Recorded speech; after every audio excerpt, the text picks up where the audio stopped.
কিন্তু এই রাজনীতি আমি নাই রয়েছে।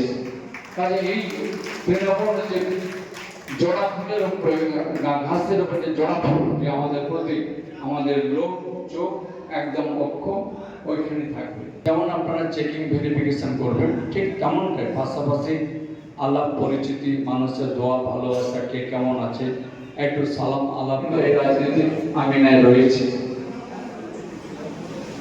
কাজে আমাদের যে উদ্দেশ্য হবে মানুষের কাজ করা, অসহায় দরিদ্র পাশে গিয়ে থাকা।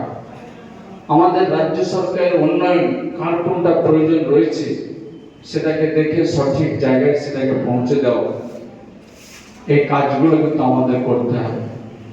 আমাদের যদি কোনো ত্রুটি হয়ে থাকে, কোনো ভুল হয়ে থাকে, হাত জোড় করে ক্ষমা চেয়ে নেবেন। হাত জোড় করে ক্ষমা চেয়ে নিলে আমরা ছোট হব না, মানুষের মনের কাছে আরো বেশি থেকে আমরা পৌঁছতে পারবো, মানুষের দোয়া ভালোবাসা পাবো। কাজেই সকলে ঐক্যবদ্ধভাবে পাশাপাশি শাখা সংগঠনে যারা আছেন মানুষের সঙ্গে যে নিরীক্ষণটা করবেন, আমাদের রাজ্য সরকারের যে উন্নয়ন সে বিষয়টা কিন্তু তুলে ধরবেন।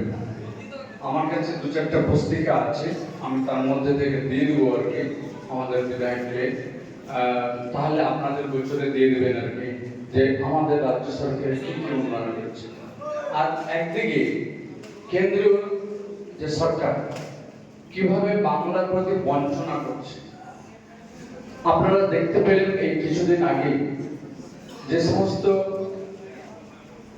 আমাদের দাদা ভাইরা 100 দিন কাজের যারা এনার্জি সেই টাকাটা যে তাদের যে ঘাম ঝরানো যে ন্যায্য পারিশ্রমিকের টাকা, সেই টাকাটা যে কেন্দ্রের দেওয়ার কথা সেটা কিন্তু কেন্দ্র সরকার দেয়নি।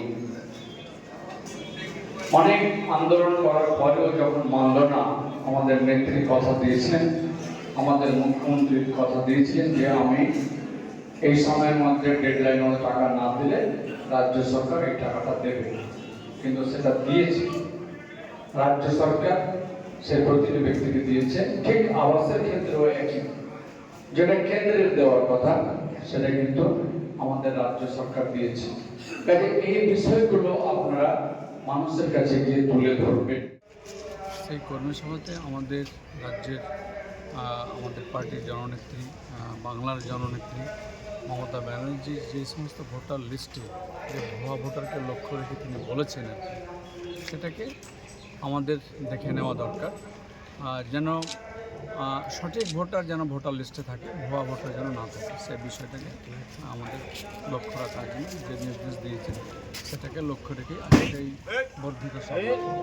নেক্সট বিধানসভা নির্বাচন তো কাছেই চলে এলো, কন্টিনিউয়াস এগাচ্ছে, কি বার্তা দেবেন কর্মীদের? দেখুন, নিশ্চিতভাবে আমাদের কর্মীরা পার্টির যে কাজ, যে মানুষের কাজ সবটাই তারা নিয়মিতভাবে করতেছে আর কি। আমরা ভোটের জন্য প্রস্তুত আছি এবং বলতে পারি। Thank you.